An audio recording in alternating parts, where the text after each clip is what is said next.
নমস্কার বন্ধুরা, আশা করি সবাই ভালো আছো। কিন্তু অনেক বন্ধুরা এমন আছে তারা এখনও ভালো নেই। তারা হয়তো রোপা করতে পারেনি, লাগাতে পারেনি, আর কেউ কমপ্লিট করতে পারেনি এই মজদুরির অভাবে। তাদের জন্য এই বর্ষা ভালো লাগছে না, কিন্তু তাদের জন্য এই গানটা শেয়ার আর কমেন্টস অবশ্য করবে। বর্ষায় যেন ভালো লাগে না, ধান রোপা হয় নাই, মজদুর পাই না, খেতে ভরা জল ঘোলা হলো নল, চারিদিকে অন্ধকার, প্রাণে সয় না।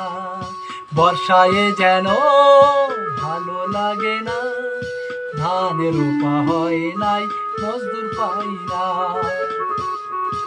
একা করে সবার ধান লাগানো হয়ে গেল, আমি দোষ কি করিলাম, মজদুর পাই না কেন? কেউ দেখি খুশিতে কাতলা মাছ খাচ্ছে, খাওয়ার ঠেলায় ঘন